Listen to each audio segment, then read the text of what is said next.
యూట్యూబ్లో ఎలా అయిపోయిందంటే కమర్షియల్ అయిపోయింది. 15K ఇస్తే వస్తాం డేకి, 20K ఇస్తే వస్తాం, 10K ఇస్తే వస్తాం, అండ్ యువర్ నాట్ హ్యాండ్సమ్, నేను నీతో ఎందుకు చేయాలి, ఇట్లా చాలా వచ్చాయి. అమ్మ ఇది లవ్ స్టోరీ కాదు అంటే మీరు మొత్తం ఎక్స్ప్లెయిన్ చేశారా ఇలా ఉంటుంది అని సిరీస్? సిరీస్ వేరు, అసలు అనుకున్న సిరీస్ వేరు, తీసింది వేరు. అనుకున్న సిరీస్ ఇది కాదు అసలు. ఆ అమ్మాయికి ఒప్పించిన విషయం కూడా ఇది కాదు. అనుకున్న సిరీస్ వేరు, మేము తీసింది వేరు. అట్లా అయింది. లాస్ట్కి అమ్మాయిని ఒప్పుకుంటే నేను లావుగా ఉన్నానండి కొంచెం, వేరే అమ్మాయిని సజెస్ట్ చేస్తాను. అయితే వేరే నెక్స్ట్ డే నేనే ఫోన్ చేసి ఎలా ఉన్నా పర్లేదు, నేను అందగాన్ని కాదు, కంటెంట్ చెప్దాం దా అంటే అమ్మాయి వచ్చింది. ఫ్లాప్ మావిడాకులు చాలా పెద్ద ఫ్లాప్. ఫస్ట్ 3 ఎపిసోడ్లు అయితే 18,000, 20,000, 25,000 వ్యూవర్షిప్ వచ్చింది. ఆపేమన్నారు. నా వరకు రాలేదు కానీ ఆపేమన్నారు. సరే ఇంకా ఆపేద్దాం అనుకున్నాం అని చెప్పి ఒక వీడియో కట్ చేసి ఇన్స్టాగ్రామ్లో పెట్టా. ఉదయం లేచి చూస్తే ఈ 3 వీడియోలు ట్రెండింగ్లో ఉన్నాయి. ఈ యూట్యూబ్లో ఉన్న వీడియోలు 3 ట్రెండింగ్లో ఉన్నాయి. ఈ ఇన్స్టాగ్రామ్ చూస్తే ఒకసారి ఫాలోవర్స్ పెరిగిపోయారు, ఓవర్ నైట్లో ఫాలోవర్స్ పెరిగిపోయారు. ఏంటి నేను ఒక్క వీడియో పెడితే అంత ఫాలోవర్స్ పెరిగిపోయారా అంటే నాకు ఎవరెవరో మెసేజ్లు చేస్తున్నారు. దాదాపు ఒక 200 పేజీల్లో వేశారు అది, ఆ వీడియో కట్టేశారు. ఎవరెవరు వేశారు, మీమ్ పేజ్ మీమ్ పేజ్లో అది కట్ చేసుకుని వేసుకున్నారు. సరే లక్కీగా హిట్ అయిన హిట్ ఇది సరే అనుకున్నా. 4th ఎపిసోడ్ రిలీజ్ అయిన తర్వాత అస్థికల వీడియో రిలీజ్ అయింది. అది ఎక్కడికో తీసుకెళ్ళిపోయింది. చూసుకోవాలి ఏం రాసినా హిట్ అయిపోతుంది. నేనైతే మావిడాకులు హిట్ అంటే అసలు ఇప్పటికీ ఒప్పుకోను, ఫ్లూక్ లైన్ హిట్ అది. అంటే కష్టపడి కథ రాసి అట్లా ఏం లేదు.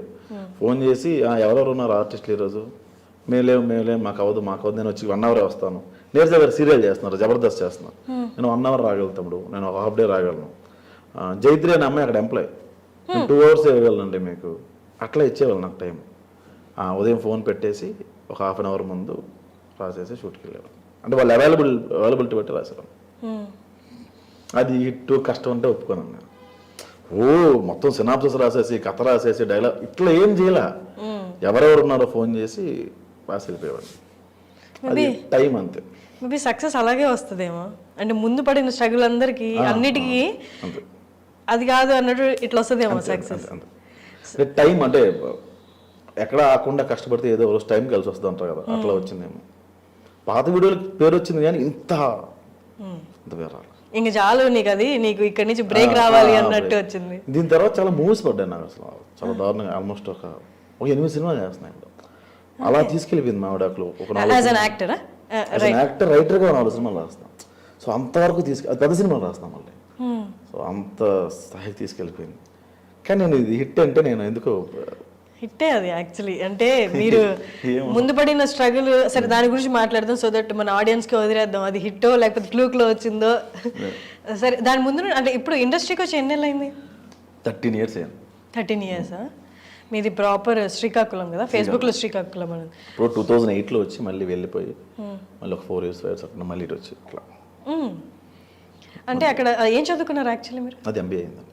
ఎంబీఏ అక్కడే శ్రీకాకుళంలోనా? బయట వైజాగ్లో. ఓకే. ఆ తర్వాత మూవీస్ వైపు అంతకు ముందే వచ్చేసాను మూవీస్ వైపు. ఈ ఎంబీఏ అనేది పేరుకే, అవన్నీ ఎగ్జామ్స్ రాసి మందు కావాలా డబ్బులే కావాలి పాస్ చేసి అట్లా డిగ్రీ అట్లా మేనేజ్ చేసింది. సో మూవీస్కి వచ్చి తర్వాత ఇక్కడ అంటే రైటింగ్ సైడ్ వద్దామని వచ్చారా లేకపోతే డైరెక్షన్ అని వచ్చాను. 2009లో పంజాగుట్ట ఫ్లేవర్ మీద చాలా పెద్ద యాక్సిడెంట్ అయింది. మీకు ఇక్కడ చూస్తే కనిపిస్తుంది, ఈ బోన్ ఉండదు, 4 head ఉండదు నాకు, ఈ 4 head ఉండదు ఇలాగా, బోన్ ఉండదు ఇక్కడ. సో కోమా స్టేజ్ మర్చిపోయే, అంటే 4 head ఉండదు అంటే ఇక్కడ బోన్ లేదా? పెంక్ ఉంది కదా, అవును, ఈ పార్ట్ ఉండదు.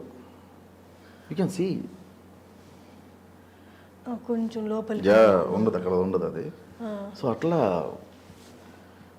అందుకే ఇప్పుడు కవర్ చేసారు కదా.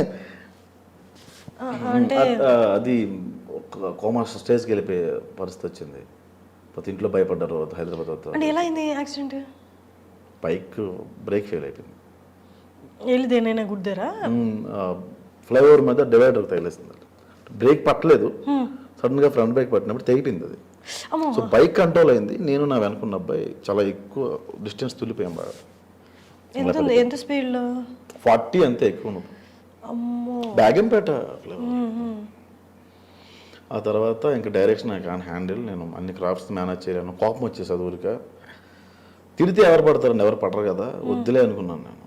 ఫస్ట్ మీరు ఇది చెప్పండి, ఇది అయిపోయింది దాటల్లో, ఇది దెబ్బ తగిలింది కంటికి కరెక్ట్గా ఇక్కడ కదా, కంటి ప్రాబ్లం అట్లా ఏమి? ఓ 2-3 years చాలా ప్రాబ్లం ఫేస్ చేశా. ఎన్ని మంత్స్ రెస్ట్ కావాల్సి వచ్చింది? అయ్యో ఆల్మోస్ట్ ఒక 1 year పైన అయింది. రెస్ట్ అని కాదు, లోపల ఒక ఎంత ప్లేస్ లోపల దురద పెట్టేది, ఇలా తీసి అలా గోక్కుని మనల్ని పెట్టలేం కదా, అట్లా ఉండేది. ఆ బ్లడ్ అంతా క్లాట్ అయిపోయి చాలా ప్రాబ్లం ఫేస్ చేశాను.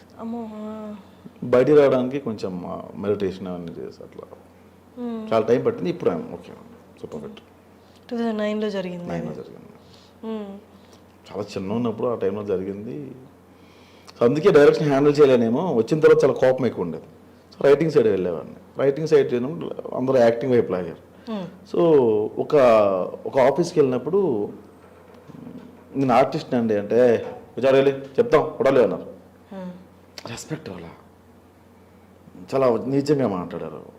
అంటే నీచంగా కాదు, ఏదో ఎవడో అవకాశం కోసం వచ్చాడు వెయిట్ చేస్తాడులే అని చెప్పి కూర్చోవాలంటే మాట్లాడారు. ఒక 2-3 months పోయిన తర్వాత ఈటీవీ ప్లస్లో చిన్న చిన్న కంటెంట్స్ రాయడం మొదలుపెట్టాను. మళ్ళీ అదే ఆఫీస్కి వెళ్ళా. అదే సేమ్ పర్సన్ వచ్చాడు. వచ్చిన తర్వాత నేను రైటర్ని సార్ అన్నాడు. సార్ నమస్తే సార్, కూర్చోండి సార్ అన్నాడు. సో ఇక్కడ పౌడర్ కన్నా పెన్నుకి వాల్యూ ఎక్కువ ఉంది. సో మనకి లోపలికి వెళ్ళాలి అంటే ఏదో ఒక ఆయుధం కావాలి, అది పెన్ను ఎందుకు అవ్వకూడదు. అప్పుడు కంప్లీట్గా రాయడం మొదలుపెట్టాను. కానీ అంతకు ముందు వరకు డైరెక్షన్ సైడ్ వద్దాం అనుకున్నారు కానీ బట్ రైటింగ్ సైడ్ అసలు లేరా? మీరే రాసుకునే వాళ్ళ? రాసుకునేవాడిని కానీ నేను రైటర్ కాదు నా ఫీలింగ్. నేను పెద్ద చదువుకోలేదు. ఎంబీఏ కూడా చెప్పారు కదా మీకు, మేనేజ్ చేసి భయపెట్టి బెదిరించి పాస్ అయిన సబ్జెక్ట్స్ అవి. అట్లా నేను కాలేజ్కి వెళ్ళిన తర్వాతే హాల్ టికెట్కి వెళ్తేనే ఎవరు నువ్వు అన్నారు నన్ను. అలాంటి రోజులు ఉన్నాయి. అరే మన కాలేజ్ ఎంతమంది అమ్మాయిలు ఉన్నారు, అరే చెప్తే వచ్చి అట్లా ఆ స్టేజ్కి వెళ్ళిపోయాం మేము. అట్లా ఉండేది. మీకు కోపం ఎక్కువ? ఇప్పుడు చాలా సందర్భాలు ఎక్కువ. ఇప్పుడు కూడా ఎక్కువ. అంటే అంత వేరంగా రాదు. వస్తే అవతల కొట్టేస్తుంటే అలా ఉండదు, గట్టిగా అరుస్తాను, అది అవతల తీసుకోలేడు. స్ట్రెస్ అంటే ఎక్కువ పెయిన్ఫుల్ థింగ్స్ ఎక్కువ చూస్తాను నాకు. దానివల్ల ఆ స్ట్రెస్ ఎక్కువ అయిపోయి చాలా కోప్పడేవాడిని. చాలా కోల్పోయాను కూడా కోపం వల్ల. అప్పటి నుంచి బయటపడి సరే కామెడీ వెళ్దామని కొంచెం నవ్వుతూ ఉంటామని అట్లా. చాలామంది అంటారు, చాలామందికి తెలిసిందే, విపరీతమైన పెయిన్లు, డిఫరెంట్ పెయిన్స్ అనుభవించిన వాళ్ళే కామెడీ రాయగలరు అని. నిజం. మీ పెయిన్స్ అంటే ఏ కైండ్ ఆఫ్? చాలా ఉన్నాయి యాక్చువల్గా ఇప్పుడు అన్నీ. అంటే పూర్తిగా తగలలేదు, మధ్య సగం సగంలో ఉన్నాయి అన్నీ. అది కంప్లీట్ అయిపోతే ఐ కెన్ ఎక్స్ప్లెయిన్. సో అలా ఉన్నాయి. మీరు లవ్ ఫెయిల్యూరా? చాలాసార్లు అయింది. చాలా సూపర్. 2-3 సార్లు అయింది. 2-3 సార్లు. ఫస్ట్ సూసైడ్ చేసుకున్నా అనుకున్నా. తర్వాత రెండోసారి ఆ థాట్ రాలే. ఫస్ట్ ఆప్షన్ తర్వాత సెకండ్ ఆప్షన్ దొరికిందంటే మూడో ఆప్షన్ కూడా దొరుకుద్ది కదా అని రెండోసారి థాట్ రాలే. ఫస్ట్ ఫెయిల్యూర్ తర్వాత ఏం నేర్చుకున్నారు? ఫస్ట్ ఫెయిల్యూర్ తర్వాత మనం సిన్సియర్గా ఉండకూడదని నేర్చుకున్నా. అయ్యో నెగిటివ్ వైపు వెళ్ళిపోయారు? నెగిటివ్ వైపు వెళ్ళిపోయా. ఒక అమ్మాయి అలా కాదురా ఇలా ఉండాలిరా అంది, ఏదో బాగుందని ఆ అమ్మాయికి ప్రిపేర్ చేశా. సెకండ్ ఫెయిల్యూర్ తర్వాత లవ్ అనేది పెద్ద ట్రాష్ అని అర్థమైంది. నేను నమ్మను అసలు లవ్. ఏం నమ్ముతారు ఈ జనరేషన్? అసలు నమ్మను లవ్. అయితే ఇద్దరు కలిసి ఉండాలి అంటే వాళ్ళిద్దరి మధ్య ఏం ఫ్యాక్టర్ ఉంది అంటారు? ఏ బొంగ ఉండదు, ఏ ఫ్యాక్టర్ లేదు, ఏ అవసరం తప్ప. మరి ఎట్లా కలిసి ఉండాలి? అవసరం తప్ప ఏ ఉండదు. అండర్స్టాండింగ్ ఇవన్నీ ఫ్రెండ్షిప్ ఉండాలి. నేను చూసిన అంటే నువ్వు చెప్పింది కరెక్టా అన్న. నేను నాకున్న 10 మంది ఫ్రెండ్స్లో 9 మంది లైఫ్ అలాగే ఉంది. నేను ఒక్కరిది కరెక్ట్ అన్నా, ఈ 9 మందినే కరెక్ట్ అంటాను. సో అలా ఇప్పుడు జనరేషన్ ఎలానే ఉంది. ఆ జనరేషన్ చూపిద్దామని ఫస్ట్ ఎపిసోడ్లో డైలాగ్ ఉంటుందండి. ఈ అమ్మాయి చాలామంది ఫ్రెండ్స్ ఉన్నారు, నా వైఫ్ పక్కన కూర్చుంటుంది, ఎదురుగా లాయర్ ఉంటాడు. ఈ అమ్మాయి చాలామంది ఫ్రెండ్స్ ఉన్నారండి, నా ఫ్రెండ్స్ ముందు చీప్గా మాట్లాడతాడు అంటది అమ్మాయి. అబ్బో ఫ్రెండ్స్ అందరూ బాయ్ ఫ్రెండ్స్ అనండి. హాయ్ బేబీ ఎలా ఉన్నావు, తిన్నావా, బాగున్నావా అని మెసేజ్లు పెడతారు. దీనికి అమ్మ, చెల్లి, అక్క, నాన్న, మొగుడు ఇంతమంది ఉంటే ఆడెవడ నట్టుగాడు ఎవడు సార్ దీనికి బాగున్నావా బేబీని కేర్ తీసుకోవడానికి అని ఒక డైలాగ్ ఉంటుంది. చూసాను నేను అది. ఇది ఇప్పుడు జరుగుతుంది, నిజం ఇది. కరెక్ట్.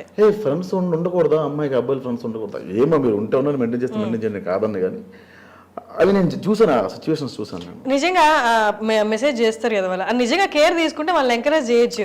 ఎక్కడ కేర్ ఉండదు అబ్బా, కేర్ ఉండదు కదా, అలాంటప్పుడు ఎంకరేజ్ నాకు చేయడం. ఒక అమ్మాయి నిన్న చెప్పింది క్లియర్గా, మన ముందు అక్క, అమ్మ, తల్లి, బేబీ అని తిరుగుతారు మన చుట్టూ, అన్ని రిలేషన్ పేర్లు చెప్పి తిరుగుతూ ఉంటారు ఫ్రెండ్స్ అంతా. మనం లేనప్పుడు మన గురించి ఎక్కువ మాట్లాడతారు. సో ఏ రిలేషన్ని వాడు చెల్లెని నమ్మొద్దు, అక్కని నమ్మొద్దు, నీకు నమ్మొద్దు. నీ ముందు ప్రతి ఒక్కరు యాక్టింగ్ చేస్తారు అబ్బా, అది మాత్రం నిజం. సింపుల్ డార్లింగ్, ఇప్పుడు ఒక 5,000 అవసరం వచ్చింది నాకు, నేను నీతో మాట్లాడే విధానం మారిపోద్ది. 5,000 ఇస్తే పక్కన పెట్టు, అడుగుదామని థాట్ వచ్చినప్పటి నుంచే హర్షని ఏంటమ్మా ఫోన్ చేసి